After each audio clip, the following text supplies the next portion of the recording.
Company ആദ്യമായി ലോകത്ത് ഉൽപ്പാദിപ്പിച്ച വണ്ടിയായിരുന്നു ഈ ട്രക്ക്. അന്ന് ടൊയോട്ട എന്നല്ല, ടൊയോഡ എന്നായിരുന്നു അതിൻ്റെ പേര് 1935. അതിന് ശേഷം പിന്നെ ഉണ്ടാക്കിയത് ഇങ്ങോട്ട് വരി, ഈ കാറാണ് 1936. അന്നും അതിൻ്റെ പേര് ടൊയോഡ എന്നായിരുന്നു, പേര് മാറ്റിയില്ല. പിന്നെ മാറ്റിയത് 36 ശേഷം ഇതിലേക്ക് ഇങ്ങോട്ടേക്കാ 1951 പിന്നീട് വന്ന വണ്ടികളൊക്കെ മാനുഫാക്ചറിങ് നടന്നില്ല.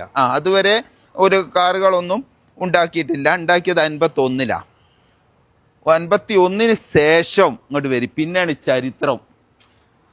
അതിനുശേഷം 1966 പിന്നെ ഒരു വണ്ടി ഉണ്ടാക്കിയത് അവിടുന്ന് അങ്ങോട്ടുള്ളതൊക്കെ. കാരണം എന്താ അറിയോ, ഈ 51 തൊട്ട് കേട്ട് ഈ 66 വരെ ഹിരോഷിമ നാഗാസാക്കി വേൾഡ് വാറാ. അതിന് ശേഷം വരെ നിർത്തിവെച്ച്. ഒരുപാട് ചരിത്രങ്ങളുണ്ട്, ഓരോ സ്ഥലത്ത് വരുമ്പോഴേ നമുക്കറിയാൻ കഴിയുള്ളൂ. അതിന് ശേഷം ഉണ്ടാക്കിയ വണ്ടികളാണ് ഈ കാണുന്നതൊക്കെ. അവിടുന്ന് അങ്ങോട്ട് യുദ്ധം കഴിഞ്ഞതിന് ശേഷം ഇവർ പിന്നെ ഉൽപ്പാദിപ്പിക്കൽ തുടങ്ങി. ആ പഴയ ചരിത്രമാണ് ടൊയോട്ടയിൽ നിന്ന് ടൊയോട്ടയിലേക്ക് വന്നതും. ഇതൊക്കെ ഓരോ ചരിത്രങ്ങൾ എനിക്ക് ഇവിടെ വന്നാരെയാണ് ഇത് മനസ്സിലാക്കാൻ പറ്റിയത് കേട്ടോ.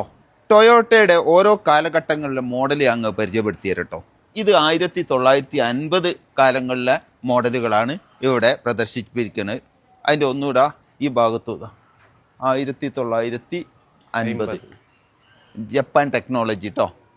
അപ്പോൾ 1960 ആയപ്പോഴേക്കും മോഡൽ ഈ കോലത്തിലേക്ക് മാറിയിട്ടോ. ഇത് 1960 കാലങ്ങളിലുള്ള മോഡലായിട്ടാണ് ഇതൊക്കെ ഉള്ളത്.